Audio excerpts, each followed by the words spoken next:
And I remember one host asking me that, oh, Professor, this thing that you are doing, what if it doesn't come through? And for the 8 successive times, it kept coming through. And I remember one day we were here in your studio to discuss the outcome of the regional elections in Ashanti some time back, where the prediction had been 99.6% or nearly 100% in a very fiercely fought regional election. I remember one last one before the elections, Menchia South. I gave, and let me say this in passing, when you have qualitative and then quantitative, but let me do this thing in just 1 minute. If you are doing a qualitative study, you can simply say this person will win, not by any margin. This person will win, that person will win, and anybody at all can say it, even without numbers. But to my colleague researchers, if you are doing quantitative, that's why you must put numbers and margins to it. You have either a directional sort of decision to make or a non-directional decision to make. If you say you are doing a non-directional decision to make, then what you are saying that it is going to range between A and B. If you say you are doing directional, then you are going to say this person is going to get below this or above that. Yes. Then that is directional.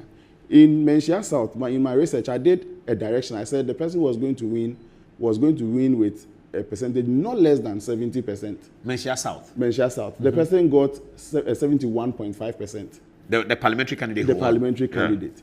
Then in this research we are discussing, I said nobody is likely to cross the 50% mark due to the turnout. Now, once I sit, the results were coming, and I checked the turnout.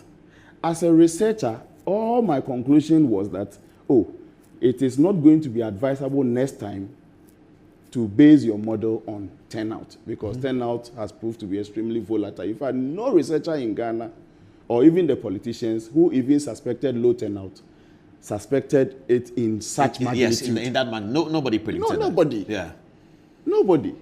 And so if the turnout had been similar to 2020, do you also subscribe to the view that the results could have been different? Because the figures point to the fact that President Mahama increased his votes by a little over 100,000 from 2020. Yes. But the NPP dropped by more than 2 million. 2 million plus. Yeah. So not to conclude as to who would win or who would not win, but as a researcher, if the percentage turnout had been a little close to my 81.4%, what I would have expected was that these findings would have been confirmed. And I trust my methodology. So that if MPP had maintained their numbers in 2020, they still win. That is it. The outcome tells us. If they got the same thing they got into, exactly the same thing they got in 2020 in the presidential election, they still win. Yes, that's what the numbers tells us now. But I mean, the politicians know very well that each election is a fresh sheet. It's different, yes. It's a start afresh. It's not related in any way to the previous election. So it's a lesson. The lesson I have learned as a researcher is that maybe turnout is extremely volatile. I should not include it in my model the next time.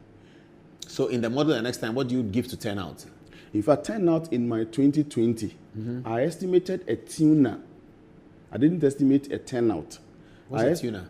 A tuner, what has to do with that? A tuner is a Jacobian term. I hope I'm not confused. Jacobian is mathematics. Yes. Yes, I remember that. Mathematical statistics. Yes. Okay. So it's a Jacobian term that we use in smoothing. So let's say if there are Roth volatility, how do you smoothing the noise? And it's a term, it's estimated also. So what I did in 2020 was to estimate that lambda, that tuner. So I didn't rely on turnout. I estimated the tuner, and that's smoothing the general averages. Like I would have shared 52.33 for President Mahama, and then applied the tuner to just clean the noise that. So will you conduct a survey for the next election? You see, will you do one 2 years from now to see where we are going? Mine, fortunately, my work, what I'm paid for, is to conduct research. So we'll be hearing from you again? Definitely. I've written books on research methods. I've done a lot of research in various fields, environment, everywhere. I'm a social scientist, and so anything that concerns our human existence and human development, I am all around. I've been doing this for over 15, getting to 20 years. I've been a doctor for more than 10 years. I've been a professor for over 5 years now. And that is what I do. So I will continue to do. After all, that is my work. And I do it in various spheres. And that is what I do for a living. And I'll do it. The elections research is just one of the things that excites people. And so issues of high public interest as well. Public interest, I just veer off once a while to do it so we can shaping the discussion politically, throw out some expected turnouts, and region by region, it shapes. You see, the aim is to help those actors, the stakeholders themselves, political parties, to redirect. It's not to fold your arm and sit and see it happen. No.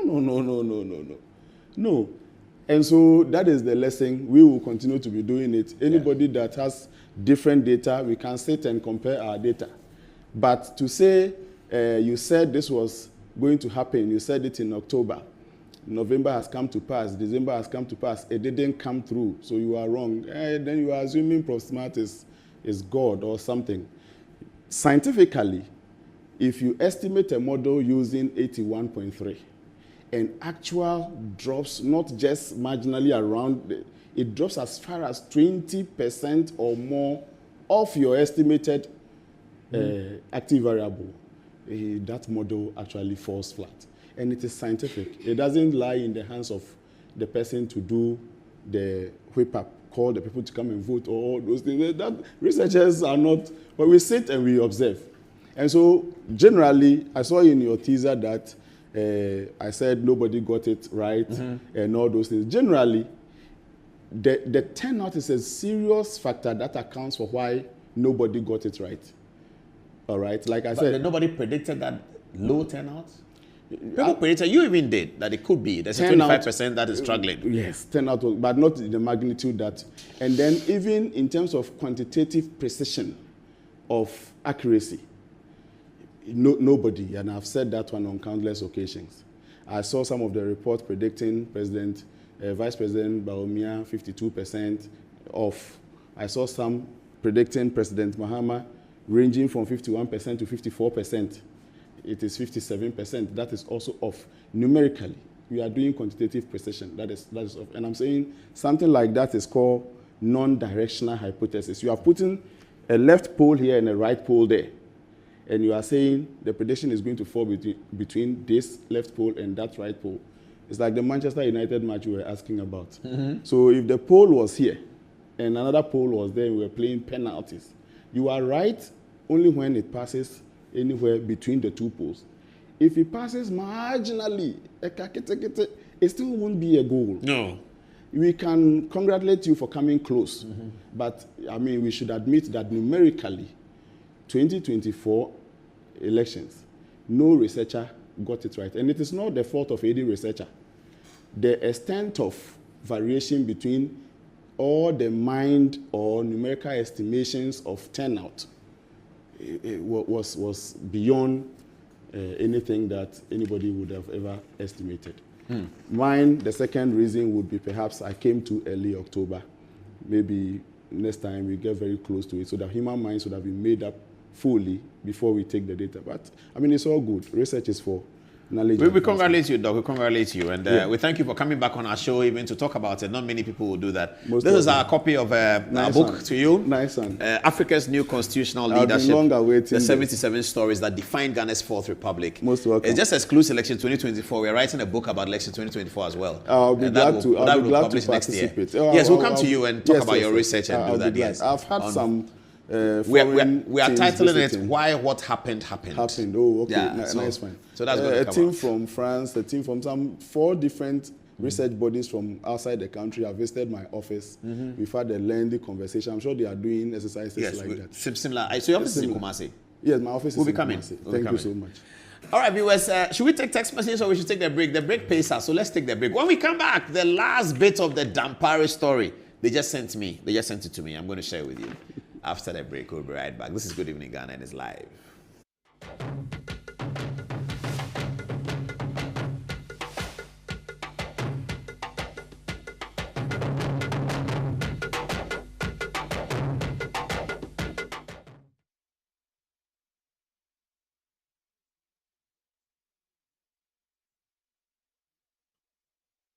You people were in charge of power from 1979. the way to the year bloody 2000. Ghana Airways the biggest corporate NDC under President Rawlings.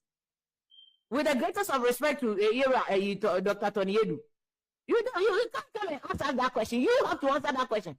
NDC under President Rawlings free power no. Now Ghana Airways they over $100 million. That can if you buy Tony Edu should be telling us. More guno ewie. Now no KSM say Argentina yaton Ghana factories and Adani sorry.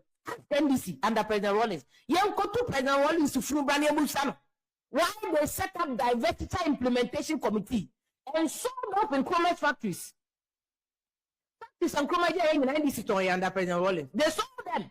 Due diligence ben amoya atana motonton factories.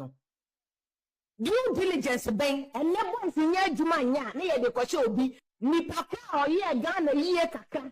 Ema Ghana and never Burkina ye kofa ntosi ni je free. Burkina Faso amudo export e bia bia ma fe ni yesu. But we shot a tampon at a Teshi shooting range. What was the sense in it? Nene Efrem Medra or Parliament Amusu, daughter of Medra. Me as the night for them see in she doesn't control her father's action. She's not responsible for her father's action. It is unfair to even link her to her father's action. Ono sata manene papa ku no kana the net on or saying. Ebi afeni awono. Maybe only 2 years and I be 3 years and I be sir. As the network is not responsible for the papa action. But Rawlings killed people. They shot a champion. What should be a more Ghana Airways and more good Ghana Airways now? Is there a justification for a champion? No, be you feed yourself. A champion no be feed down suman. A champion no be a Ghana year. In fact, none of us are a backward media. A champion who you can a champion quest back in the bottom. And so you shut down my champion, ye pamatadia, she jump on say champion, dear far to bed you go. We now smoke pemba. Munina from more champion, station shooting range runner. The way to a nay, Mutia in the Munina pemba, but Mun lebu a champion. For to bed you go, near shoot to the pay. The champion they said in Moja the Wedimo or Yenipa. So when you shoot him, which court now would a champion call ya properly? Your man a fair hearing, be nothing. I see a champion is guilty. Court of competent jurisdiction, then you're champion call. So the blood of a champion is crying. And Ghana, so how much Ghana you shabu ye? This year, you cook more justice. I call the Adomo, you could no nothing mother the Betian one. We killed her. We killed it. This is a country that is founded on murder. A country that is founded on the blood of people. What the hell are we talking about? Nene from murder or parliament. I must say more apology. Apology for the way. Apology for the way. Apology to Zeneto. I say apology to Zeneto. She had absolutely nothing to do with her father. But Rawlings, and so President Rawlings apologizes to Omwa. Emma, tema. Mami se kunem na ye han ye kan ye ma ye twa o ma ya se ma me I was a reporter at National Reconciliation Commission o papa ba ko ba National Reconciliation o Bob Rawlings di no boni di mene anas akwasi adima ne ye report to National Reconciliation Commission papa no Bob Rawlings di from bin when 37 he died he just came to tell his story he died. Jack Bigley the National Reconciliation Commission to come and testify about the people they killed. Papa Bakre of Bombardier Kujo. Also, I'm call water region because of him be say. Yajana Sati, Omoko, Dano, Nipa 15. This country, FRC, was founded on blood. The murder of people must have who knew history. This is why they own it. JSS concept never under Rawlings. So me and share history view. So that in Kolano, we will not see. We will not know the killing that was done in Ghana.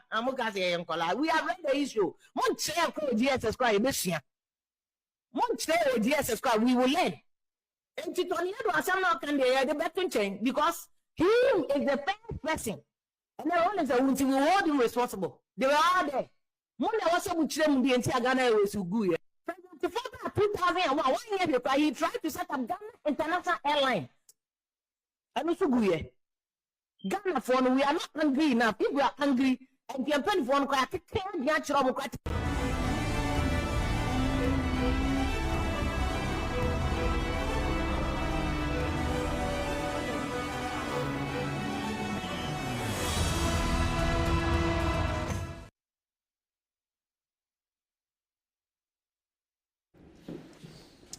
We are about to end the show today, isn't it? And it's 10 minutes to the top of the hour. Text messages, we're not going to finish reading them tonight. I'm sure by 2 a.m. we'll still be reading the text. They just come in. People, Ghanaians abroad, everywhere, excited about the removal of Dr. Ekufu Dampare.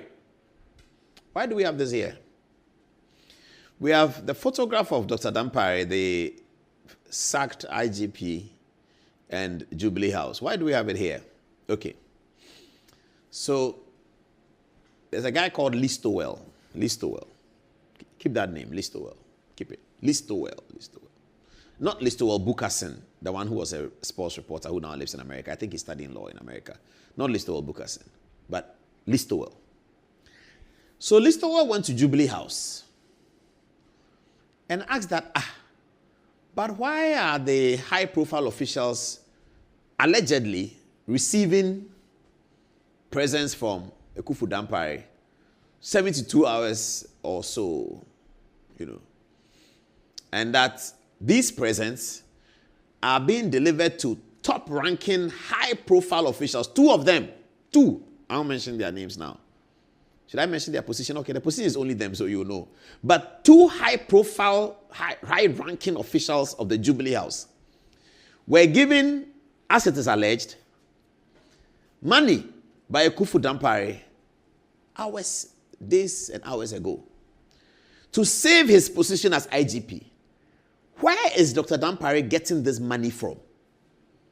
We will build onto the story. We just started. We'll build onto the story. Two high-profile officials, two of them, very, very high-profile. It's not Felix Ofosu-Kwakye. No, it's not him. He's not one of them. But two very high-profile officials have received cash.